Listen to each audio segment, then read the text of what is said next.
I've come to realize that it's more important how you show up than how others show up. Okay. So if you're going into a space, you need to be okay with who you are and what you bring into that room. My story, there are inflection points where I had guardian angels at every moment to really carry me through those moments of like just misery and depression and just one. I remember calling my dad saying, I want to go back. I said, I'm coming back. He's like, being African was not even cool at that time. But whatever you're given, which is a big load, whether it's success, whether it's stress, or lack of success, whenever you're dealt with something heavy by the universe or by God, you better have a solid foundation. And can I tell you something? Yeah. You're like the first woman on Candid. Dr. Sidonie Niba is a seasoned medical affairs leader in the pharmaceutical industry. She boasts of over 15 years of diverse experience as a nurse and a doctor of pharmacy. Journey includes one from the prestigious postdoctoral residency program at Duke University Health System and an MBA from the Louisiana State University. As a chair of the Leadership and Professional Development Committee for the Cameroonian Pharmacists Association, earning her the recognition because she is also the CEO and the founder of the African Think Tank, which is an organization created to build bridges between Africans in Africa and Africans in the diaspora. And welcome to Candid Moments with Dr. D, where curiosity meets conversation. On today's episode, we have an amazing guest, no other than Dr. Sidonie Niba. She's a wonder, right? It's so fascinating me meeting this woman. I always tell my viewers how I get to meet my guests. Yeah. And I got to know about you through my really good friend Corista. So she's probably watching this. I love Corey. And she raved about you. She described you as inspirational, beautiful at heart. And she described you as a mentor. Yes. And she said she has learned a lot from you, from your kind spirit, the way you navigate conflict. And then she started talking about everything you do and the things you have created. Yeah. And I was like, I definitely need to meet this amazing Cameroonian woman because it's not every day I personally get to encounter women like yourself, powerhouses. So we have Dr. Sidonie Niba on Candid Moments. I'm just going to read a little bit about her. So pay attention, listen, pull out your notebooks because that's what we do here, right? So Dr. Sidonie Niba is a seasoned medical affairs leader in the pharmaceutical industry. She boasts of over 15 years of diverse experience as a nurse and a doctor of pharmacy. Her journey includes one from the prestigious postdoctoral residency program at Duke University Health Systems and an MBA from the University of Louisiana, which was also complemented by training in strategy and innovation from the prestigious Harvard Business School.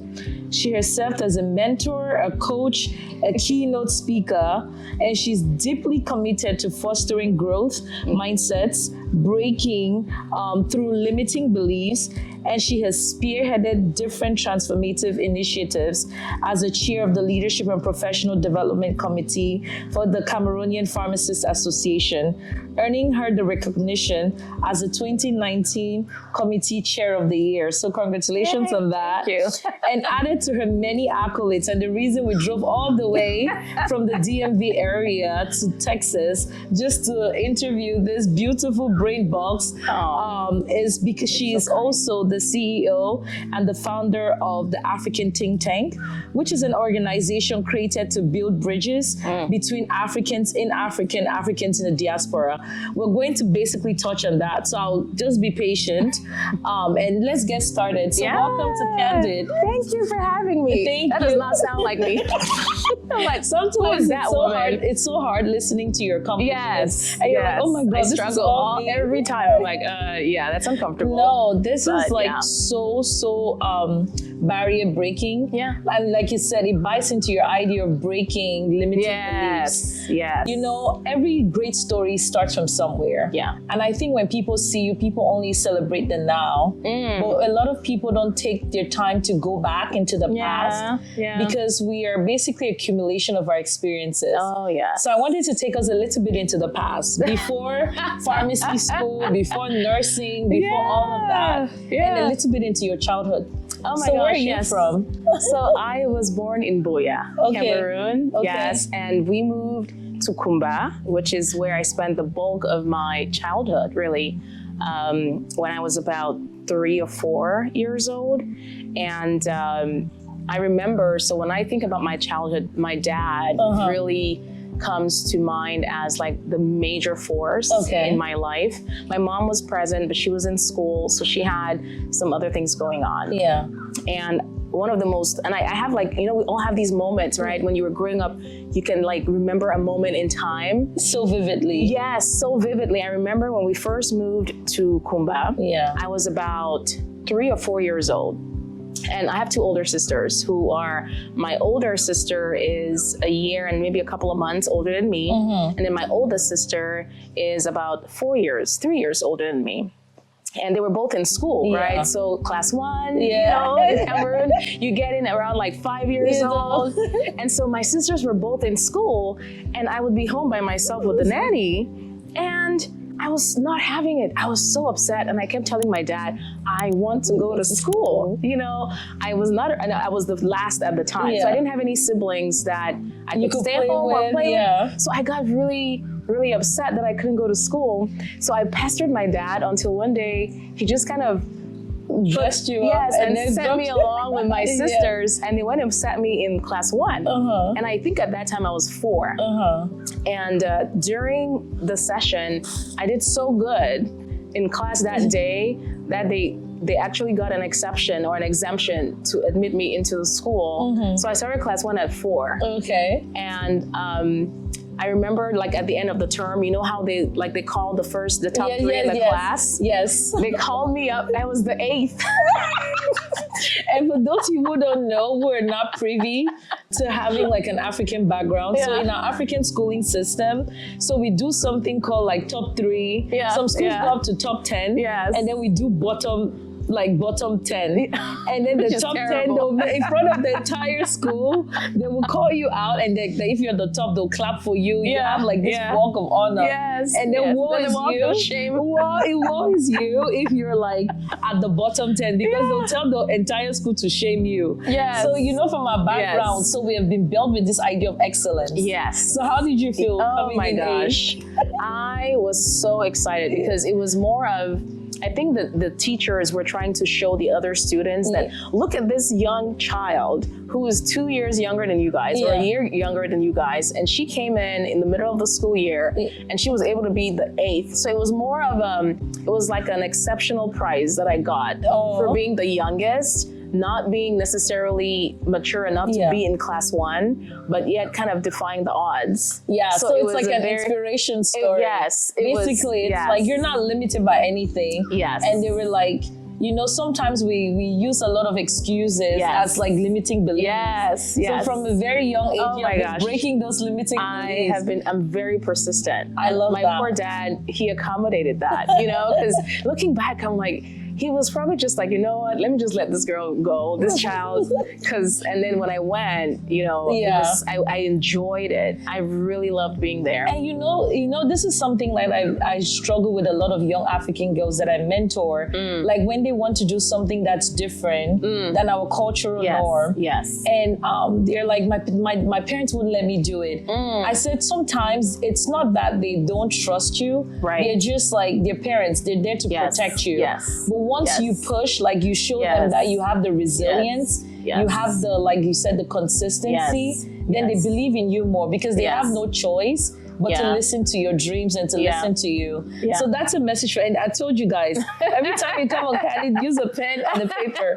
So it's not necessarily that like you have to cater to the world. Sometimes you just have to push that barrier that's standing in your way. And just as they say, sometimes our parents are our biggest like naysayers. So you just need to be consistent. It's very important. I think even as a parent now, I also struggle with this, right? As parents, we have an obligation to challenge our kids to be their best selves. And like you said, and I am somewhat of a helicopter parent. I'm like, you know, watching everything, are they gonna hurt themselves? But then you limit your child when you do that, right? You have to, and I really, now that I'm older and, you know, I'm leading different initiatives, I'm so grateful to my dad, because he was very much an advocate of me and my perspectives and my dreams. You know, he never once shut me down or said, oh, that's not the right dream for you to have, either as a woman, you know, with our culture. He was always such an ally. And that as parents, we have to be that for our kids. That's amazing. Because it starts with that, like you have to create that mindset within your children where they see themselves as being capable of anything. I tell the young people, I say the sky is your springboard. It's your starting point. Like dream as big as you can. But I want to touch upon something that you keep bringing up, which is daddy, your dad, right? And for me, I think it's very important because, like you said, culturally, our mothers tend to be very present. And we have kind of like eliminated the father figure in the role of a child. And we think about the father only being there maybe when the child is getting married and you have to give your blessing. Can you just talk a little bit about that? Like what your dad meant to you, having him in that position of not only empowering but also just being supportive, like you described him as an ally. And there's this book by Ngozi Chimamanda. She does this essay. It's not actually a book. She said, why should all men be feminists? And I particularly love that essay of hers because she's like, a society that empowers women gives men the ability to take a break, to like rest. Can we talk a little bit about your dad?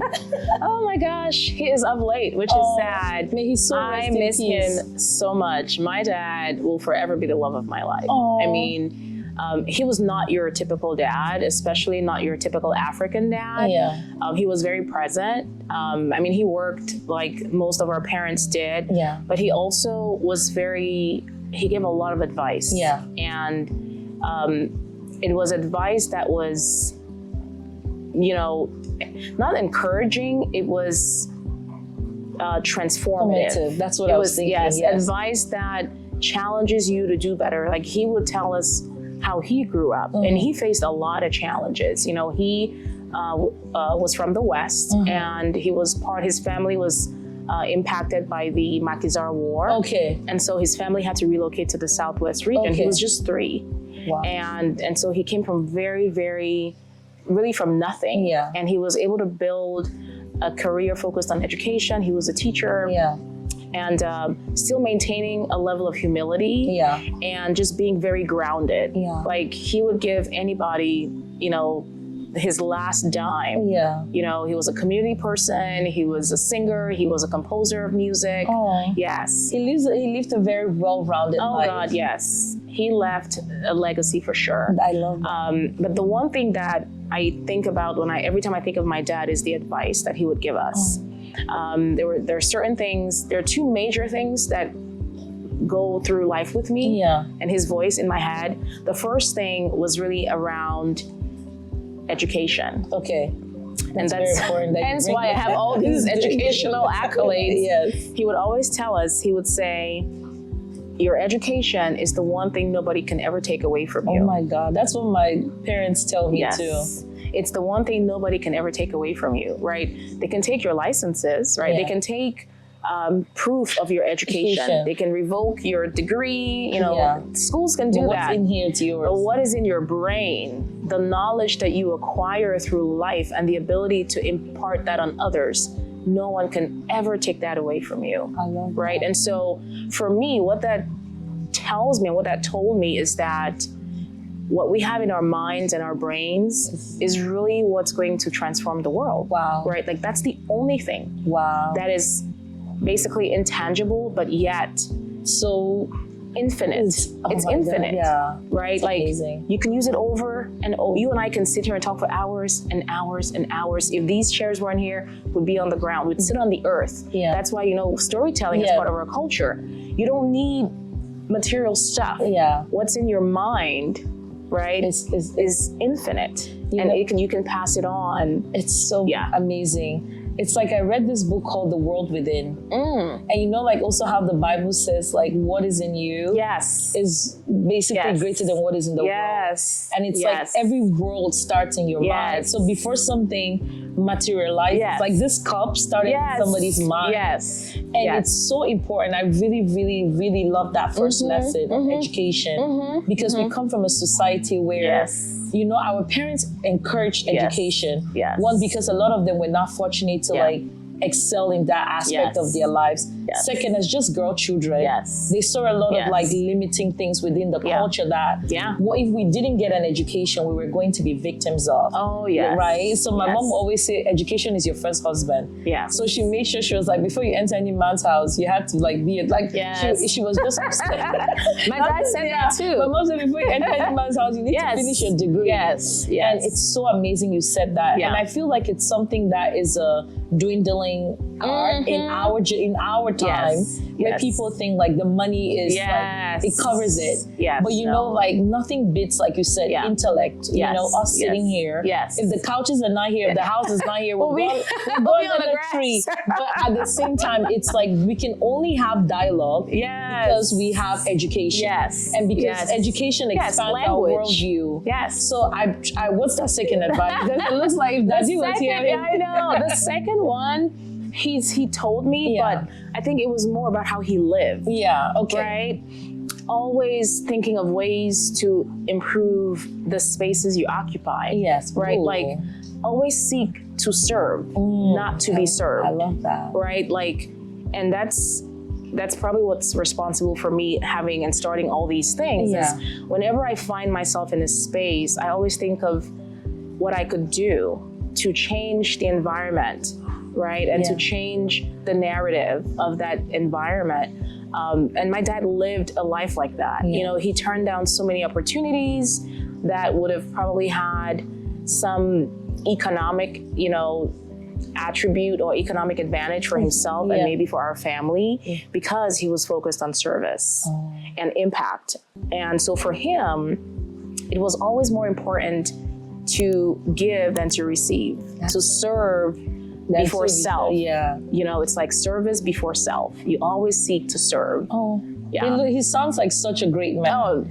You know, because it's so easy to sit and talk about the problem. The hard thing is like, what are you doing what about are it? you doing about What it? are you doing about and it? it's like you said, we were just talking before we started recording, and you're just talking about, I like a solution mindset. Before you come with me with a problem. Ooh, yes, it's like child. before you come to me with a problem now. It's like just, you know, and it forces you to contemplate. And it forces us to get out of our comfort zone. And it also forces us to leave the world better than we met it. Oh my God, your dad was critical. Like a germ. He really was. And he still leads me today. Like in the way I raise my kids, in the way I run businesses, in the way I push people to be their best, because he pushed me a lot. Sometimes I wasn't comfortable, right? But I think what he saw stuff in me that I didn't see in myself. He saw the potential that I had within me, and he would still tell me straight. He'd say, "Ooh, you're perfect, but your mouth." Because I was the kid that I'd ask all the questions that nobody wanted to ask. Make the statements nobody wants to. So during the family, you know, the kid that you go to the family meetings and you're just praying she doesn't open her mouth because she'll embarrass you. But then I was so inquisitive, and I have a child like that, and it's funny to me because she gets on my darn nerves, and I'm like, oh, this is me. So imagine how my dad used to feel, my parents used to feel, and I'd be like, why are we doing it this way? Why can't we do it this way? Like, as a child, I just had that brain that just thought of solutions and possibilities, and I didn't conform to the norm. So it was his responsibility to almost harness you. Like to mold you, to channel that energy. I love that. Because you know, let me first of all say this to any father that's watching and you ever thought you didn't have a role besides providing money, because that's also a very big, it's like you're touching all the big sister conversations today. A father is more than just the money you bring into a household. It's your ability to mentor, to refine, to lead, to take potential energy into kinetic. To leave legacy. And basically, if you're a father who is watching this and you ever thought there's nothing you can offer besides money, please. Because now there's so much. Because you're literally the fruit of your father's labor. Oh, yes. You get what I'm saying? So if you ever envision having a daughter like Dr. Sidonie, think about the father that you can be for the young child you have at home. Yes. And it's so important. And I truly want us to honor that legacy of his. And I'm so happy I get the chance to learn about him. And that's the beauty of truly doing this show. It's just like you peel back the layers. And I also learned from myself. So I want to close this conversation with just an advice for parents who have children, because I've been one of those type of children who always ask hence I find myself here, who has always been the inquisitive type, who has always been the rebellious type, because I just refuse to fit into the social norms. I refuse to fit into the cage that culture has built and put me in. What advice do you have for a parent who is seeing those type of tenets in their children?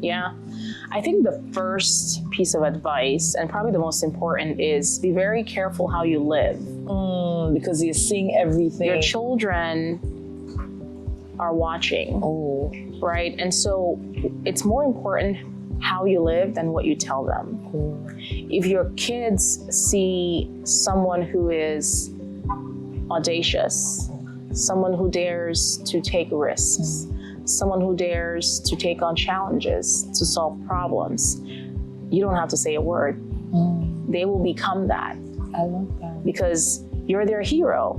Right now, on the other hand, if they see a parent who is negative in the way they speak, either to themselves or how they treat themselves or how they speak to others, their mannerisms, their inability to be solution-oriented, they're gonna copy that, right? So the most important thing you can do for your kids is to live a life that you would want them to replicate. I love that. That's it. As long as you're doing that, you have nothing to worry about. Okay. Thank you. Thank you. Because I'm a future mother. So all future mothers, take notes. This is what I love. So your daughters or your sons, they're gonna watch this, and this is, you don't have to tell them a word. They're gonna say, wow, my mom did that. Imagine what I could do. You know, and my daughters, they watch me and they comment on the things I do, and they're my biggest fans. I'm also your biggest critic. Oh yes. Oh gosh, yes. Especially my middle one. Like, mommy, that shirt, you can't wear that. Where are you going? So getting them involved and like having them experience life with you, is really important. Oh, thank you so much. That is such a beautiful advice. And can I tell you something? You're like the first woman on Candid. No way. Yes. Are you gender biased? No. Let me tell you something. Here? It's so hard. I've asked like so many women to interview, like women who actually believe in their work. And they just don't like, they will like set up and then they say, no. But this is amazing, because one thing I'm just learning from your story, even reading your credentials, it's like you're not a mole. You're a wife, you're a mother, and you're a professional. So every time I told people I could have it all, you're truly the example of I can have it all. Not at once though. Not at once. And that is my disclaimer, because sometimes when people read my bio or they meet me, I have an intimidating resume or portfolio, right? And people think, that could never be me, because they see it all at once. It's like a moment in time, right? It's a snippet. What they don't see is that it's a 20-year story that's now being told in like 15 seconds or a minute or less. And I've had to make a lot of sacrifices, and that's a story for another day. But I've had some really tough moments. I've had moments where I cry myself to sleep because I missed one of my children's games and they asked me, Mommy, why didn't you come to church today? Right? Those are the moments in between the successes that we need to talk about, right? Like, you can have it all, but just know you're gonna have moments like this where you're gonna feel like the worst human being on earth. And you're gonna have moments where you're like, wow, this was worth it. But everything has an opportunity cost. That is so funny. Everything has an opportunity cost. Opportunity cost, let's explain that for people. This is an economics term, which basically means like, for everything you give, something is getting left out. So it's like in moments, it's always a give and take. So I like to say, take notes. You're Candid Moments. I think what I tell people who ask me like, how do I manage those moments of grief and guilt is just make peace with it, right? Yeah. Like, be okay with not being there for everything or for everyone. Because unless you get to a place where you can just be an acceptance of yourself and your inability to do it all for everybody, you're gonna break your mind down. You're gonna be in this constant cycle of regret, grief, and then you're gonna spread yourself so thin that you're not gonna be effective after all, because you're trying too hard to be everything. You just gotta drop some things. Say, I can't go to games this month because I'm working on the gala. Like for me, that's a decision I had to make. Yeah. And it hurt when I made it, but at least it gave me clarity. Yeah. Right? And a focus. So that's a good way to think about it. Thank you for that. Now let's move into the next phase. Yeah. So now we're in Boya. Yes. Oh, you're past number 8 in class 1. Oh, I was so proud. Now let's talk a little bit about nursing school or nursing in Cameroon. Yes. How was that experience? So I did my nursing here in the U.S. Oh, you did it here in the U.S.? I completed my nursing degree here in the U.S. So let's not go into nursing. Let's stay back in Cameroon. So what was that like secondary school journey for you like, and growing up in, I don't know if you went to boarding school. And I did. What boarding school? I went to Lourdes. Oh, Our Lady of Lourdes. Okay. And then I also went to Sika. Okay. So I'm a dual lesser extent. And it was great. I think, I personally think I went to Lourdes too early. I was too young. Okay. I had just turned 10. Yeah, that's when they send you. That's like Form 1, ripe age. Yes, I had just turned 10. I don't think anyone should get into Form 1 before the age of 11. Okay. Now looking back, I had no... Big sis, you started school early. I so know. What were we going to do? I know, they should have kept me home or something. Back in the house for another year. I know, you're right. I skipped and believe it or not, I also skipped class 6. So I actually was 2 years. I was 2 years behind. Ahead, because you wrote like the first school in class 5. Well, no, in class 7. But I skipped 6, so I went from 5 to 7. Oh, yes, and so I ended up being about 2 years younger than my peers in Form 1. Most of my friends were 11, or were like almost 12. Yeah. So when I came in, I was one of the youngest. I was probably one of the smallest, very tiny. I had no idea what I was doing. I had never been like mentored on living alone, right? Like, or prepped for how to take care of myself and my environment as a young lady. Yeah. I had sisters, but I was always the youngest. I was always kind of like just forgotten about.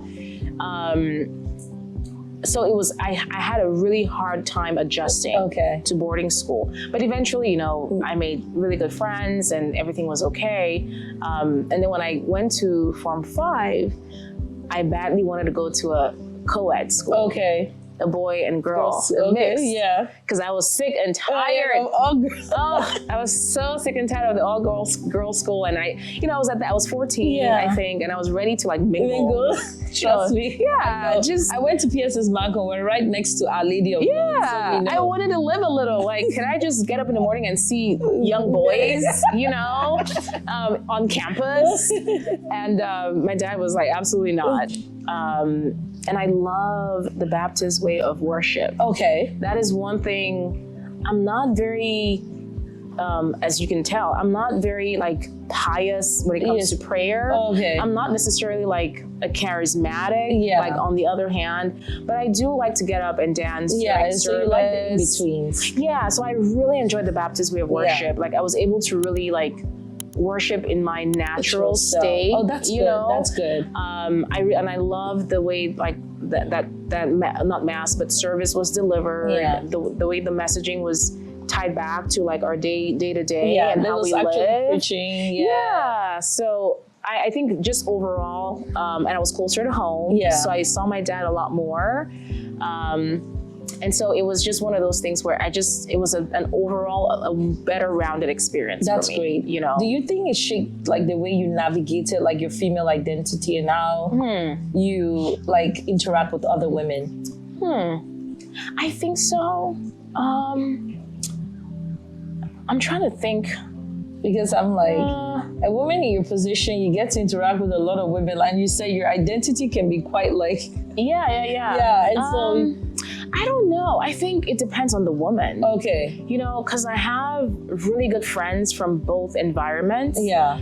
That are also, you know, I think just in general, my friends are also very self-affirming women. That's in great. general. Oh, good. So I think it's like you attract the people that match your energy. That's great. Right. Yeah. And so I think in both schools, I have friends that just match my energy. That's great. That's right. great. Like they're also go-getters. They understand the importance of sisterhood. Yeah. They understand the importance of community. That's and growth. Okay. Right. And they have a growth mindset. They don't see limitations. Yeah. They don't see competition. That's great. What they see is, how can I help or serve you? So how do you go, like for a young lady listening to you and wanting to be around that? I know you said like you attract what you put out there, but how do you go about like just, I guess, filtering through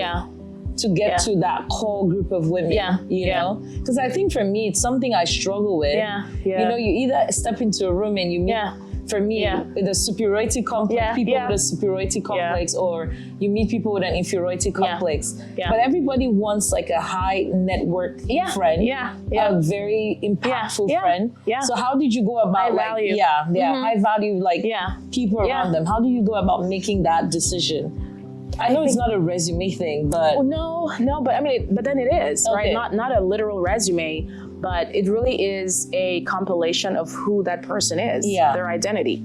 So one thing about me, I'm big on energy. Okay. I do a lot of meditative work. I do a lot of grounding work. Okay. And it's really important to me that I have my energies protected and that my energy is centered. And in doing that work, I've come to realize that it's more important how you show up than how others show up. Okay. So if you're going into a space, you need to be okay with who you are and what you bring into that room. That's good. And not lean on others to validate your sense of being. Okay. Right. So you should be very grounded in your sense of self. And that takes work. Yeah. And a lot of people don't do that work. Okay. And so they struggle when they get into a room. They're not sure, is this the right person for me to be friends with? You know, and they'll attract, or they'll gravitate or navigate towards someone who may not be a good fit for their energy because that person has one thing that they find attractive, but they didn't see the whole. They just saw the one.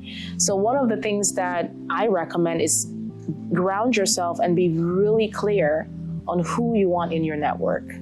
Like, and write it down. Yeah. Like literally. Write it down. You write it down, have a vision board, or you manifest it.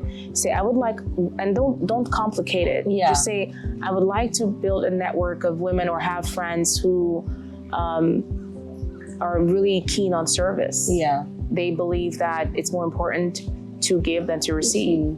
I'd like to have a group of friends that believe in education. Or in being a good mom. That's good. Or in being supportive. Or like what basically is important to you. You want somebody who's aligned. Yes, you want alignment.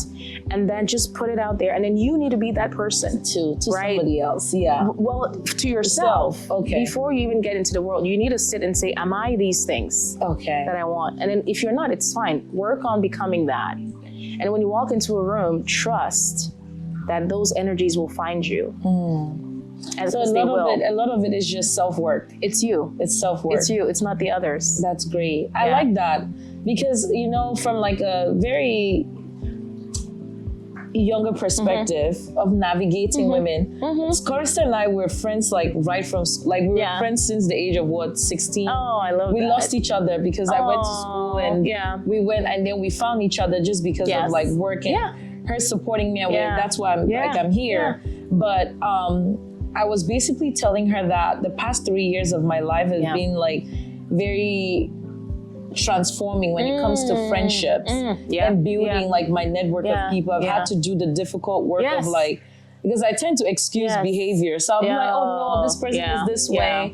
And so recently I had to make the hard decision of like, looking at self, like what do I truly want from a friend, and how have I shown up for people, and how I want my friends to show up for me. And then I actually wrote it. I actually wrote it a prayer, and I was like, I wrote an actual prayer. Yeah. But what I think I'm hearing from you is I want to go back and have more actionable things, like the things that I value, like right now, moving it, like being married, like women who are trying to have a successful marriage. Yes. I want to be a very intentional parent, right now. Women who are maybe parenting very intentional. So using more actionable things in that diary. I'm saying this because there's somebody like me out there who's watching this, and they can also learn. So I'm so happy sitting with you. I'm like, look, I'm here with let me take all the tea I can get. But thank you for that, because I've never had somebody like navigate, like explain it to me that way. So work on yourself, and everything works around you. It will. And I'm just finding myself like in new spaces, like leaving a lot of old spaces. And I'm like, God, I'm going to forgive the hurt of the past, friendships, so that I can show up for new friends. Oh, you have to. Yeah, you and so to. I'm excited. Yeah. I'm excited. You have to make room. Yes, you have to make room within. I love that. Thank you. I'll read that down. So now let's go. Now moving from Cameroon to here. What was your immigration story? What's your all of us have one. Oh my gosh. So I came in as an international student. I was so miserable. That's so lonely. I was lonely. I was lonely. I stayed with my aunt for a little bit, and then I went to school in California, middle of nowhere, California. And I struggled because my dad and my family, we were going through some financial stressors, and so I wasn't able to pay my tuition.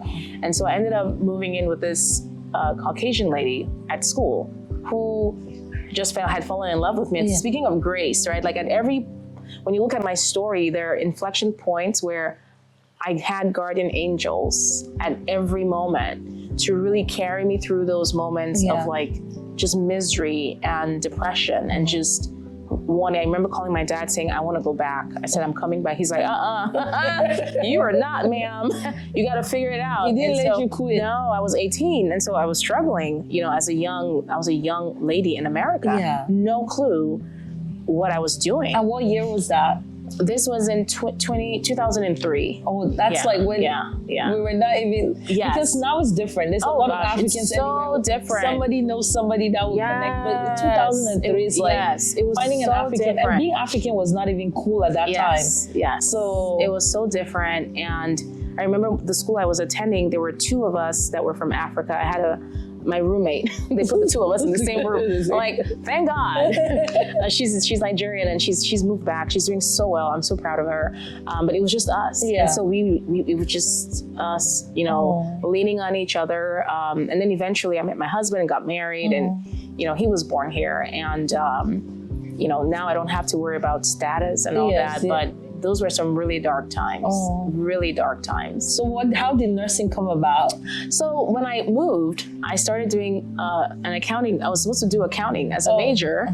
And then, of course, when you move all of our African communities, you gotta do medicine. You gotta do medicine. But I had told my dad that I wanted to do pharmacy. If I was gonna pursue a career, I was either gonna do pharmacy or medicine itself, like a medical doctor. But I needed a transitional career. To hold you into this Right. And then the school I was at had just started a program, and they had like scholarship opportunities. So I ended up just pursuing my nursing degree while I was doing my pre-pharmacy coursework. And it was really good because it helped a lot. That's crazy. And working a full-time job. That's a lot. That's a lot. And people will see you now, and everybody will think, you just had it easy. I worked a warehouse. I was driving forklifts in like a 20,000. And then one time I remember somebody singing, it's like, you have changed. I'm like, thank God I don't look like my past. I know that's right. Oh my God, because I have to commend you, because a lot of people, when we talk about success, not a lot of people appreciate like your success story, but they don't see the scars. Oh gosh, but there's so many. But the thing about it is like the scars are what refine you. And make you ready for success. It's almost like you deal with build resilience. Exactly. Yeah, because you wouldn't be able to handle success. If you didn't have resilience and stability of like your gut, you have to be firm internally to handle success. Because getting success is one thing, keeping it is another thing. Yes, navigating it, success comes with a lot. Yeah. A lot that you have to, and again, you can argue what does success really mean, but whatever you're given, which is a big load, whether it's success, whether it's stress, or lack of success, whenever you're dealt with something heavy by the universe or by God, you better have a solid foundation. And those failures are what build that foundation. I love that. Yeah. My husband always says, God will try you by fire. Oh, yes. And he would purge you. Yes. So I pass the test. I truly appreciate that story because I just wanted to give for account to people where you've come from. And like where you are right now, and to anybody that's living through that situation and still has big dreams, any young girl, and still has dreams, it's like you're not alone, and your journey is not unique, right? That's just the part of the story, and so to embrace it and to just accept it and know to just find people you can lean on, basically too. So that's what I really wanted to delve into. Now let's talk about your many organizations. My many things that I do. You're running, starting from like the African think tank. What was the reason for that? So during COVID, many of us dealt with a lot of anxiety and depression. And I had always wanted to change the story of African immigrants in the US. One, from my own experience, I wish that when I came into the US, there was an established support group, there was an established support system, there was some mentorship that would allow me to navigate the US in a better way. I struggled a lot, and I know so many people like me who came into the US and were just struggling. So I always had this in the back of my mind, like, what can I do? Again, solution-oriented. Look, how could I make this a situation that others don't have to go through, right? How can we avoid having others go through what I went through?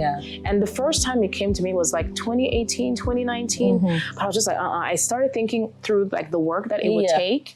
I was like, never mind. And there's so many people that have told me that. Like, you know what? We've always wanted to do something like the think tank, but it was just too much. I've always wanted to start something like this. And it should. It's a very audacious thing to do. But what changed for me, and the trigger that really forced me to take action, was during COVID. I had 2 kids at the time, and we were losing our minds, my husband and I. And my older daughter was about 6, so 2019, she was about 6 or 7. And then my youngest was 4.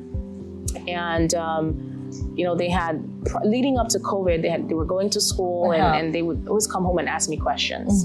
Why is my hair like this? Why are we eating this kind of food at home? My friends don't eat this at school.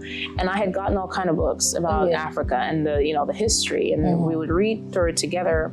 But you could tell that they just were still wondering, because no matter what I told them at home, when they went out the door, taught them something. Someone was telling them something different, or someone was commenting on their look or their food or their identity or, their heritage. They weren't proud to say, no, I'm from Cameroon, or, they would claim North Carolina, at least my oldest would. So during COVID, my husband and I struggling, we were like, what can we do to kind of, one, get out of this rut of COVID, but also take that as an opportunity to teach our kids about their identity. And I was not thinking of the think tank at the time. I just wanted to take my kids to Africa. So we decided, we packed up and we were gone for 9 weeks. We left the US, like, peace out. First of all, we had the highest deaths. So we're like, we're going somewhere safer. And people are texting us like, are you guys okay? Aren't you scared? Like, this is not I'm like, no, you should be scared being in the US. Like, over here is okay. And that was the best time to travel. The airports were empty. Planes, you had like freaking 20 seats to yourself. It was the best. Oh my gosh, we loved it. So we started out in Ghana. That was the first country. That was kind of like our base. And I remember when we got out of the plane, it was my first time. It was all of our first time. Was it your first time going back home in those many years? No. I'd gone back to Cameroon many times. But I had never outside of Nigeria, I had never visited another country in Africa. Okay. So my view of Africa was Cameroon. It was very limited, right? And what I saw on TV or online. So we landed in Ghana, beautiful country. Oh, I love that country. We got out of the plane, and my 4-year-old, she stopped and she looked around and she was like, so this is where the brown people are. And you could see like, it was like, I have found my people. And there's no amount of money that you can pay for a child to feel like they're whole. Yeah. Right. And so for me, I was like, whoa, you know, and even for anybody who's been back, you know, to Africa, who's grown on the continent, there's a feeling you get when you're on the ground, when your feet hit that ground. You can't explain it. No, you cannot. It's like the ancestors literally hug you and they just, it's like they give you a tight squeeze and they're like, you're okay. Yeah. Like, you're safe. Yeah. That is the best way I can describe that feeling. And so many of my friends who are African American, who've never, you know, who were not born in on the motherland, but have traveled, they tell me, they're like, I know that feeling. That's what I felt when I went back.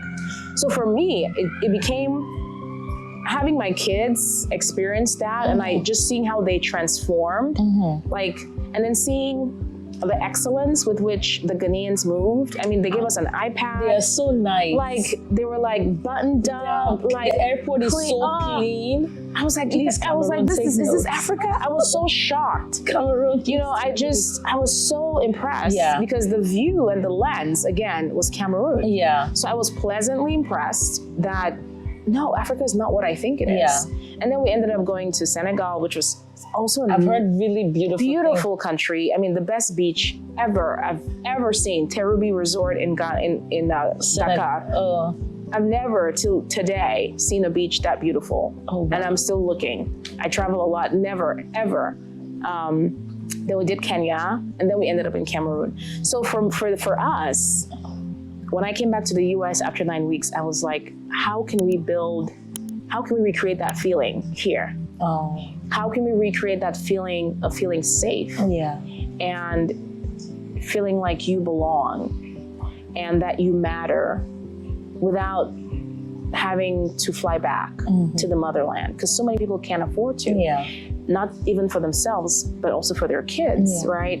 And so it became, at that point, I had to take action. I was like, I want to build something that will foster a sense of pride and a similar sense of belonging and sense of self that my kids experience.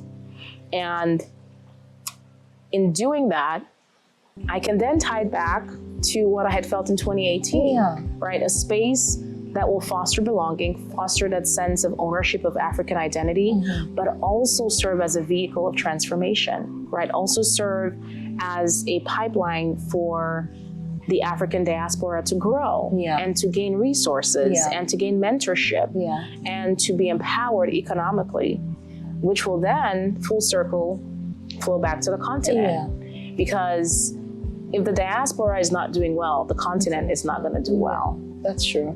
You know, when you look at remittances and how much money we send back home, if we are able to increase the household incomes of the African diaspora, the percentage of that guaranteed, 15% as of the last estimate, goes back. Yeah, that's true. So anyway, I found a think tank, the African That's think tank. amazing. No, that's amazing. And I thank you for this like very beautiful story you told. Because the whole time I'm thinking about it is like, I concur your experiences. Yeah. I've been here since I came. Ghana was like, I haven't been back to Cameroon. Okay. So Ghana was like my first like visit. Yeah. When I was leaving, my mom was so nervous. Like I went back to Africa.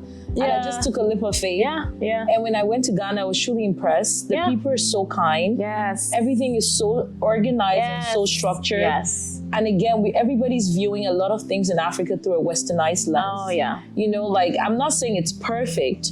Right. But no place is perfect. No. Yeah, but that feeling of like, I belong. I don't know if it's like the land you feel like audacious to take bold moves. Yeah. Because sometimes you move with reserve. You're like you move like and that's why I was like I felt so at home, and Ghanaians would be like, "Are you Ghanaians?" I got a Ghanaian name. My Ghanaian name is Amma. I was born on Wednesday. So the people were so nice. Yeah. I went to Cape Coast. I went to to like the village area, but there's so much work to be done. So I wanted to, as somebody who is a leader in this space of like Africa, Pan-Africanism, its people and culture, we've seen a lot of trends happening around, like, you know, the Nigerians call it Japa syndrome. Yeah. So what are your thoughts on that? And like, how, and I think you'll give us a very wise answer. So I want to know your thoughts on that. And even like the African brain drain, we talk about it quite often. I think it starts in the mind. You know, I think as Africans, we have to transform our minds. Yeah. And that is going to take time. Yeah. I don't know that it will happen in our generation, or at least in my generation. Oh, please let it happen in mine. I don't think it'll happen in my generation. But what I do have is hope. Okay. I have hope that my kids are going to be the ones that transform Africa. I love that. And their generation. But in order for that to happen, they have to know that they're African. And they have to believe that it is a duty that they were brought into the world to fulfill. Oh my God, that's deep. Please say it again. So our children, you know, the generation, the 15 and under, I think they are going to be Africa's solution for change. I really do. Yeah. I think not that we shouldn't do work with my generation and in between, but the real change will come from that group. But in order for them to be successful, we who are at this age now, we have to equip them with a sense of ownership of that identity and of the continent. I like that. And that's why a group like the think tank is so pivotal, because we have the ability and the capacity to raise Africa's future children to be pro-Africa and to be Pan-African. We have, their minds are young. They're still malleable. We have to instill that in them today. So that when your 25-year-old in 10 years hears that there's an election in Africa, they are the first in the front line to make sure that there's no corruption. They ensure that there's community involvement. They ensure that resources are well balanced and distributed across the population. And they're running for office, right? With the best representation and the best global mindset, right? So to me, that is the solution. Like, we have to raise our children. We have an opportunity to raise them to be Africa's guardians in the future.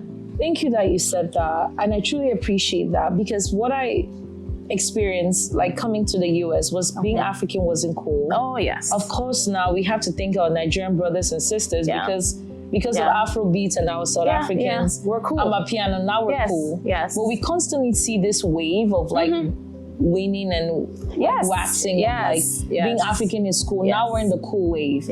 How do we sustain our kids for the wave when it's not cool?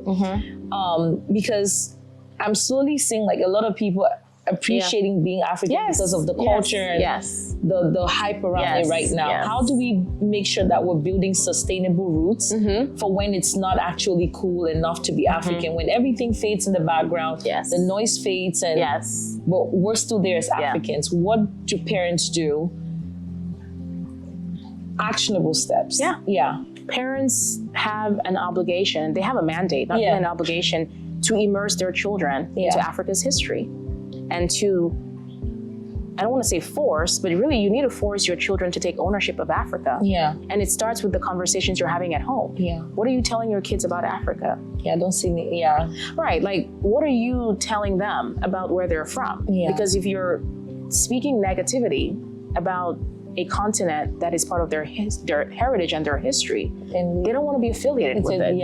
Right? They like the cool stuff, but then the deep stuff, like you're saying, the political unrest, right? The corruption, you've got to tell them that this is the reality, but your generation can change it. And this is how you can do that for us.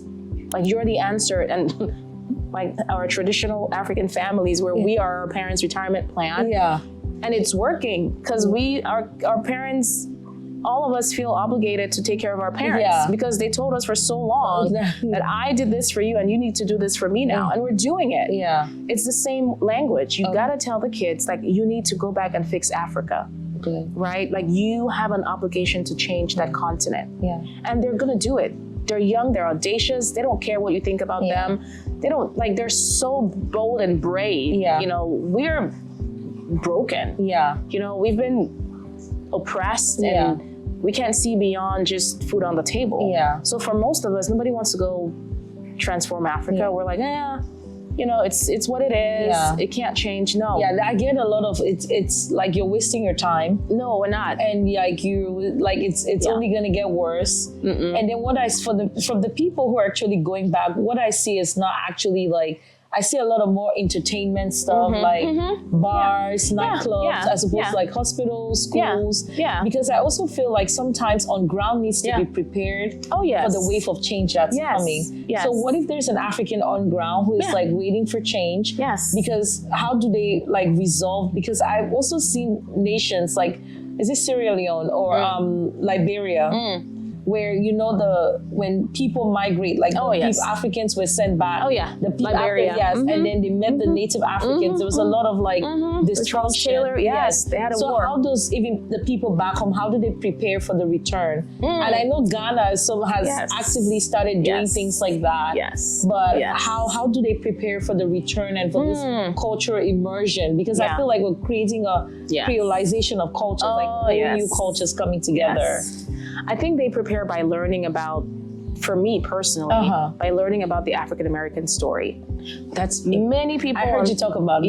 Yes. Many people on the continent have no idea what their siblings who moved to the West went through. Yeah. And so if they knew, there would be a closer sense of kinhood or kinship, right? Like, oh, wow, I didn't know you went through that. Now I empathize with you. Now I understand you better. Because a lot of our issues are just misunderstanding. Yeah. Africans have a perspective of African Americans and vice versa. Yeah. We need to shut that down, right? Because we're just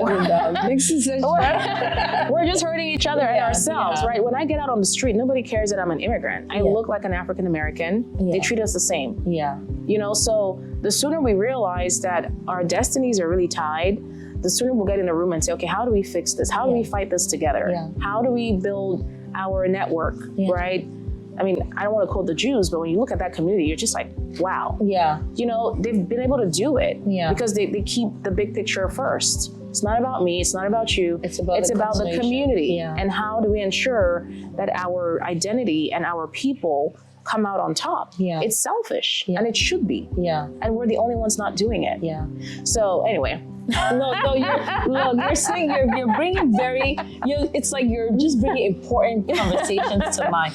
Because I always say this, I always think about this. I think about the fact that Africans are abused all over the world, like in China, in the US, because you know, a Chinese person will lean on China to represent their interests all over the world. Yes. A Korean. But Africa, that's the birthplace of Black civilization and like manhood and mindset. Yes. We're not united. So you have people selling slaves in Libya, people like lynching people down south, and Africa can, as like our birthplace, like the second largest continent in the world, there is no political leader that can stand up to like the enslavement of African people, because we haven't built Africa as a solid ground. Do you think our think tank of organization can start? We need an African chapter. We just launched in Accra this year. Yeah. So I'm ahead of myself. Yes. And we're going to have like pop-up community events over the next couple of years. But yeah, that's the goal. And you know, the think tank, we expect to be that vehicle that facilitates the return. I love that. Right? We have partners on the ground. In fact, I had a conversation just 2 weeks ago with a potential partner in Nigeria. Yeah. Ooh, actually, I think I have one today too.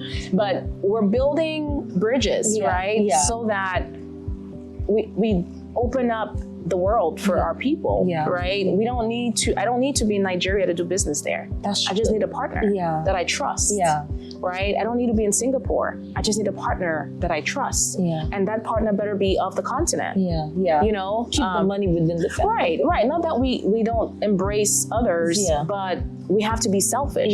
We do. Until such a time as when our people are where we need them to be. Then you can step back and say, okay, we're good. You know, now we can afford to outsource our projects to others. Every race is serving themselves. Somebody was telling me, like, even back home when the Chinese are building this infrastructure, one of the most devastating things it does for the economy is that they don't hire labor on ground. Like they import Chinese workers from China to build this infrastructure. And we let them. So that's a serious charge to African leaders and just anybody that's describing themselves as a Pan-African. So going out of your way to support an African.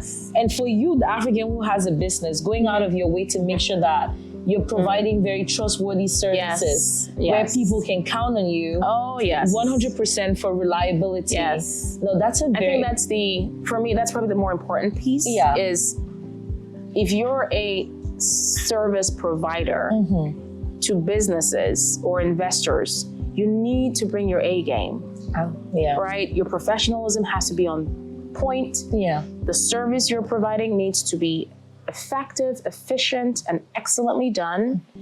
And you have to communicate in a way that your audience or your sponsor can relate to.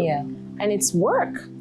And you just have to do the work. And the few companies that I've seen that have done the work, they don't know what to do. They have so much business. They're overwhelmed. Because there's also not enough people to... We need more African-owned businesses, both here and on the continent, to do better when it comes to service delivery.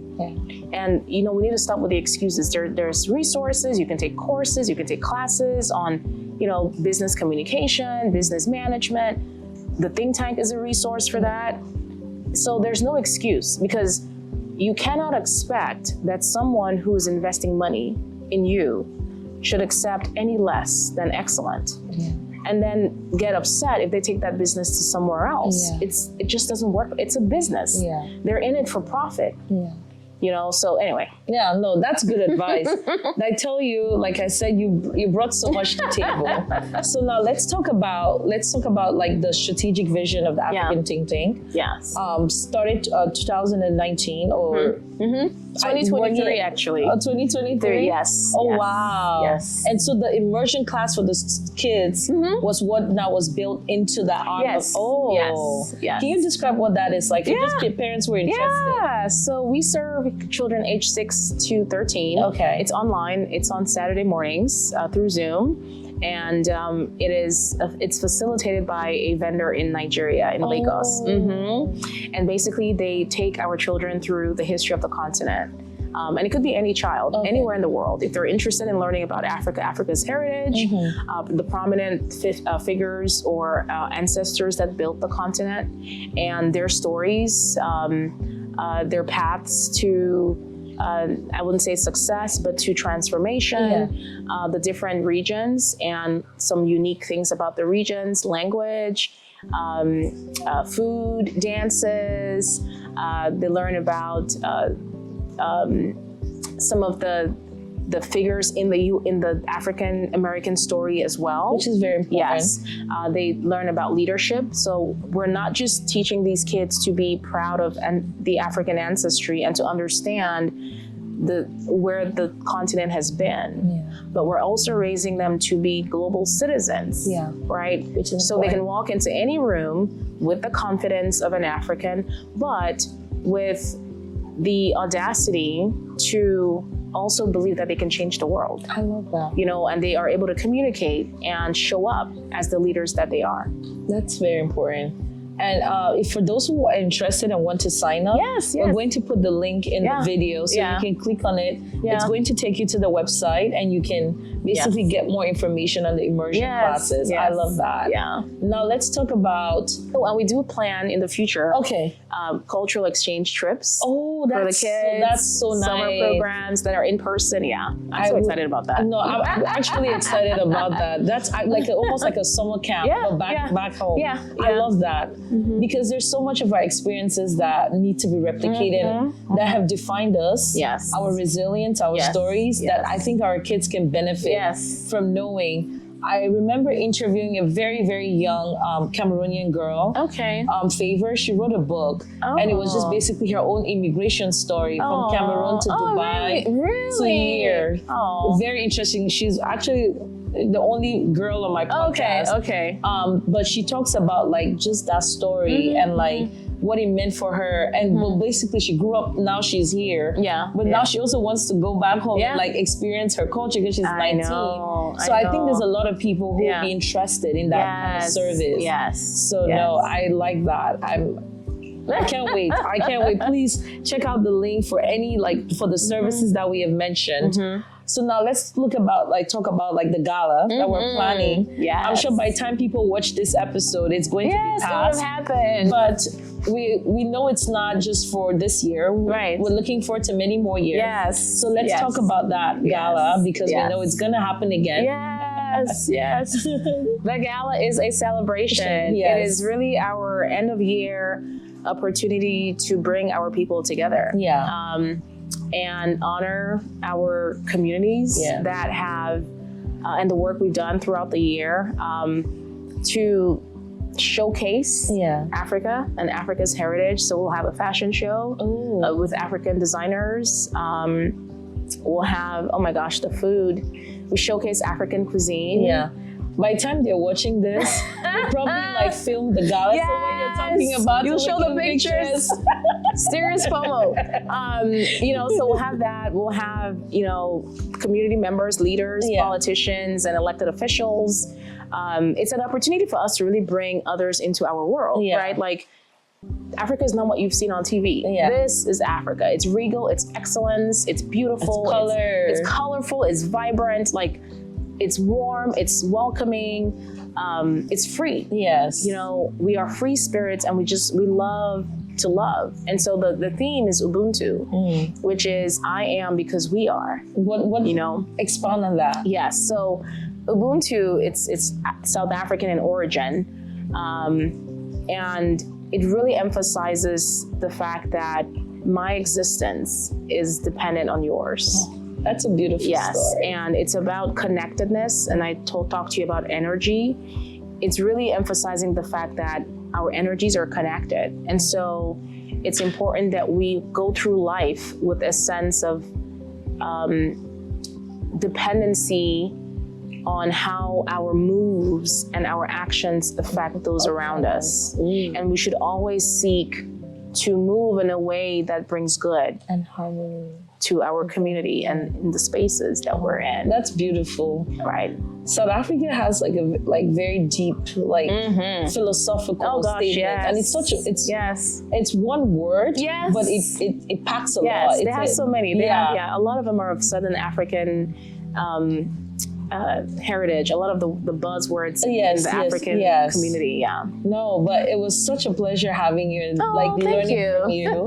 You're such a wealth of knowledge. Thank you. Wealth of information. You see, I called you big sister because now I have to take your number. You already have it. So I'll be calling you. Anytime. But it was such a pleasure just talking to you, learning about your story. And learning, like I said, you can have it all. But you've expounded so much on that. And I'm so delighted. Thank you for welcoming to your beautiful home too. Oh, of course. And I can't wait to experience this gala and the work of your hands. It's gonna be fun. It's going to be so amazing. And we look forward to many more with the African Ting Ting. Yes. And how do people join if they're interested in joining? Oh, and we need people. Yes. We do. We need people, time, treasure. So visit www.theafricanthinktank.com.